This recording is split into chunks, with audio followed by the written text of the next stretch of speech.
Hidden beneath the waves and carved into remote coastlines, submarine bases are some of the most secretive and strategic military facilities in the world.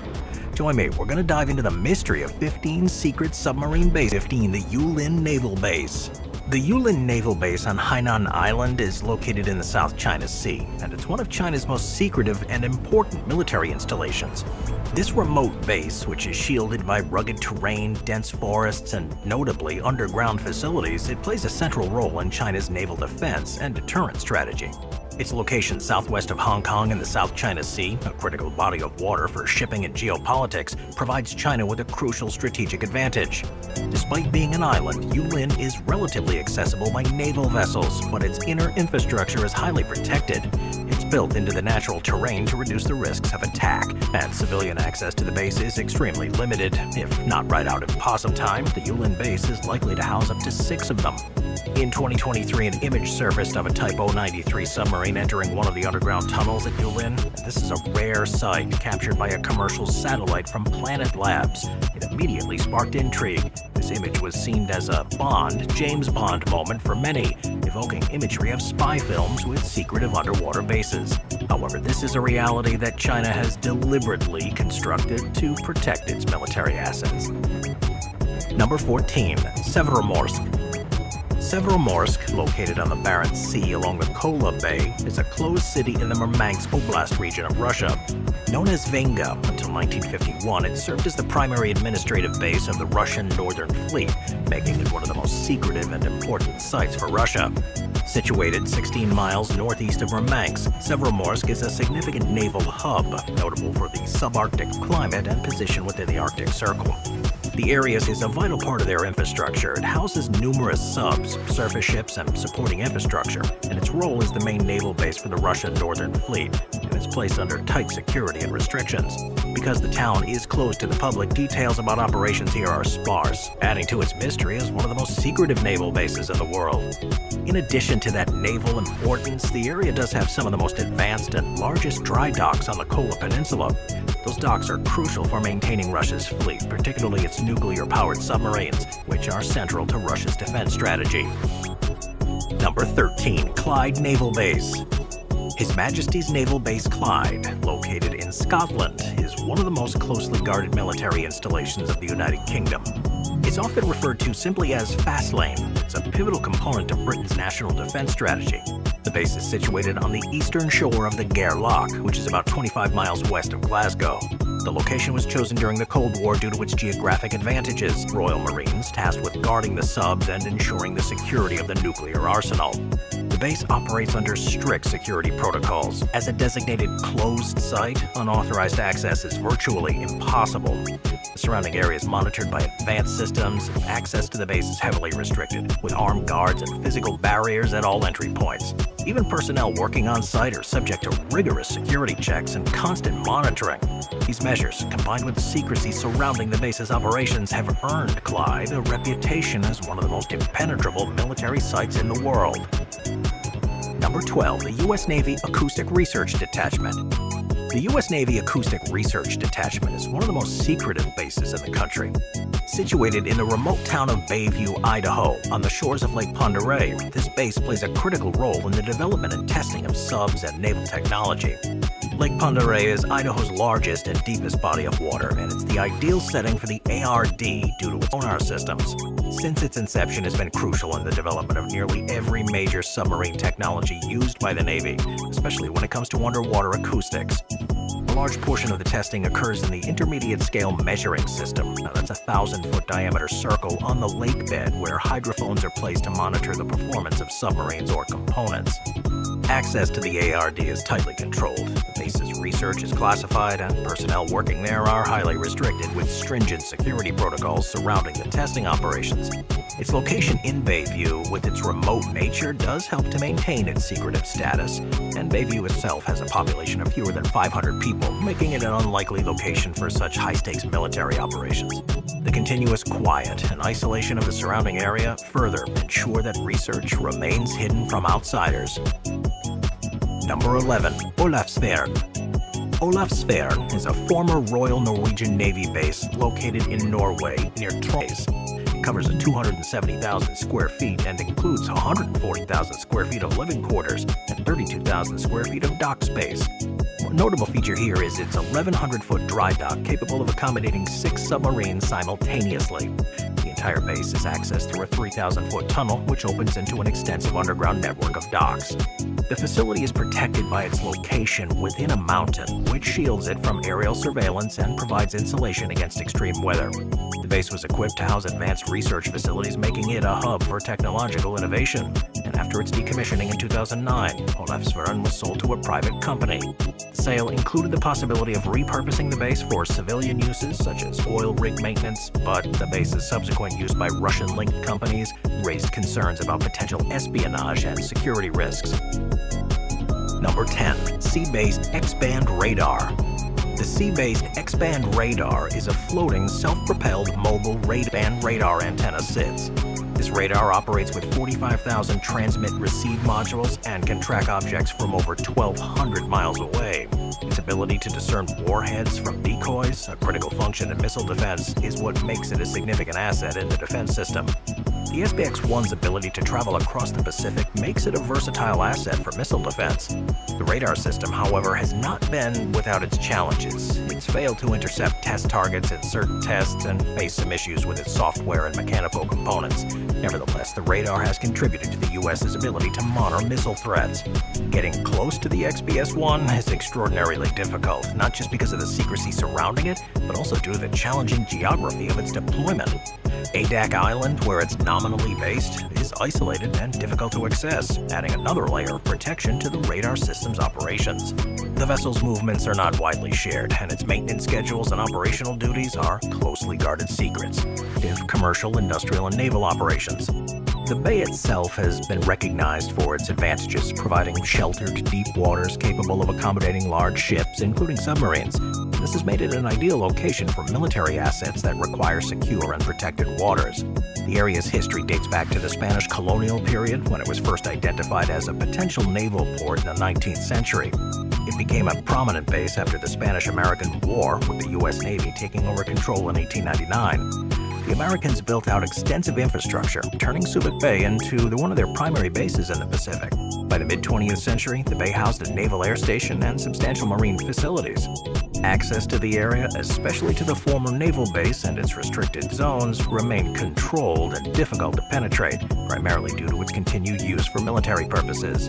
The U.S. Navy and allied forces have continued to use the bay for logistical, maintenance, and refueling stops, especially for submarines and other high-tech military vessels off the forested coastline of Jefferson County in Washington, about 20 miles north of Hood Canal Bridge.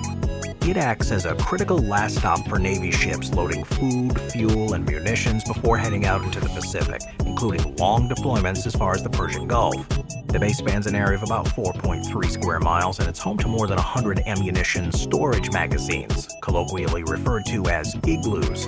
These structures, made of concrete and designed for storing conventional weapons, range from the small storage units requiring manual handling to larger ones equipped with forklift access. The island's also equipped with 1,600-foot-long pier capable of supporting vessels up to 55 feet of draft at low tide. The Naval Magazine Indian Island is frequented by a variety of military ships, including aircraft carriers, destroyers, guided missile subs, and U.S. Coast Guard vessels, along with commercial barges. For instance, loading submarines with torpedoes can take up to 6 days using specialized equipment such as cable-end pulley systems.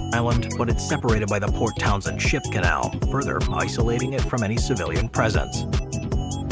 Moving on to number 7, the Zapadnaya Litsa.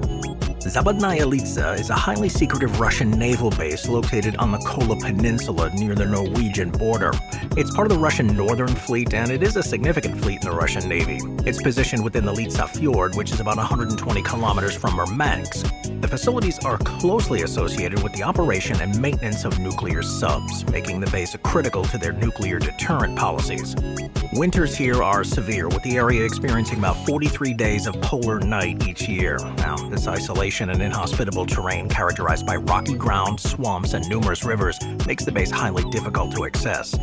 Historically, the area was initially developed in 1939 under the name Basis Nord as part of their expansions during World War II. However, the base became obsolete after the German invasion of Norway in 1940. Malaya looks for cleanup and monitoring by environmental groups, but much of the area remains off-limits. Number 6. The Submarine Base Bangor. Naval Submarine Base Bangor is a critical U.S. Navy installation located on the Kitsap Peninsula in Washington State. It serves as the primary home for the U.S. Pacific Fleet's Ohio-class Trident ballistic missile subs, which are key to the nation's nuclear deterrent strategy. The base is known for its remoteness, extensive security, and its vast underground infrastructure, making it one of the most secretive facilities in the U.S. Bangor was originally established in 1942 as a site for shipping ammunition during World War II, and the U.S. Navy purchased about 7,600 acres of land on the Hood Canal for about $18 million, laying the foundation for the ammunition depot. By 1973, the Navy selected Bangor to serve as the home port for the Ohio-class Trident subs. This base was officially activated in 1977, and soon it became the sole home port for the Pacific Fleet's Trident subs. It houses the components, which are stored and maintained under extreme security. Given the base's critical role in national defense, any leaks of its operational details or security could have severe consequences. The U.S. Navy has made sure that only a limited number of personnel have access to the sensitive areas of the base, and any public information about the facility is minimal. And hopefully they're not coming after me. Number 5. Cape Wrath Naval Base. Cape Wrath, the northwesternmost point of mainland Britain, is a remote headland in the Scottish Highlands, housing the Cape Wrath Training Centre. The Ministry of Defense-owned site spans about 23 square miles, and it serves as a training ground for NATO forces. Separated from the mainland, Cape Wrath is reachable only by a passenger ferry followed by a single-track road that dates back to 1828. This terrain is dominated by peat bogs, locks, and steep cliffs with limited infrastructure. Access is tightly controlled, particularly during training periods when observation posts and sentry stations are operational. It is a haven for wildlife. Its cliffs have over 50,000 nesting seabirds, including puffins and razorbills. However, the site's dual role as a military range and ecological sanctuary creates tension, with occasional fires and noise impacting the local animals. Incidents in 2002, like a misfired shell which landed near inhabited areas, and the 2008 fire underscore risks associated with live fire exercises. Cape Wrath's broader landscape is part of the Northwest Highlands Geopark. That's a UNESCO-recognized region encompassing about 770 square miles. What sets Cape Wrath apart, though, is the inaccessibility and the tight control of information. Limited access roads, sentry posts, and the unpredictable scheduling of exercises makes it nearly impossible for unauthorized people to enter or get any information. Number 4. Harvey Point Defense Testing Activity. The Harvey Point Defense Testing Activity is located in North Carolina. It's a classified U.S. Department of Defense facility, military training for agencies like the CIA, FBI, and ATF. And the facility also serves as a training ground for elite military units, including DevGru, commonly known as SEAL Team 6. The FAA designates the airspace around Harvey Point as restricted, barring civilian aviation traffic. The peninsula is accessible only by a few roads, which are heavily monitored. Perimeter defenses include fences, cameras, and armed patrols, while entry is strictly limited to authorized personnel. This isolation, combined with its designation as a special use airspace, underscores its role as one of the most secure facilities in the U.S. Harvey Point's often compared to its sister facility, Camp Peary in Virginia. Both sites serve as hubs for intelligence and counterterrorism training. However, while Camp Peary is widely associated with CIA training programs and colloquially known as the Farm, Harvey Point is more closely tied to high-impact explosives and field operations. Together, these facilities form a network of critical infrastructure supporting U.S. defense and intelligence ops. The area makes it possible to build underground tunnels and chambers where submarines can move without surfacing. This reduces the chance of any detection by satellites or patrols, and this place spans about 7.5 square miles and can house at least 10 nuclear subs, including the Erhant class and the new S-5 class vessels. Modern underground docks, repair yards, and command centers will ease the Navy's logistical burdens, which have grown here as a mixed-use port. Security is key at INS Varsha. The area is under tight restrictions, and natural barriers limit any unauthorized access. Submarine movements remain hidden thanks to advanced stealth measures and deep chambers, and round-the-clock surveillance adds another layer of defense. Visakhapatnam has long served as the Eastern Naval Command's primary base, sharing the port with commercial traffic. However, they can cause delays and congestion. INS Varsha solves that issue by providing a dedicated facility for sub-missions.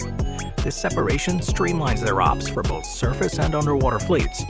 But beyond improving logistics, INS Varsha continues, with estimates suggesting it could be fully operational by 2025 or 26 at a cost of about $3.7 billion.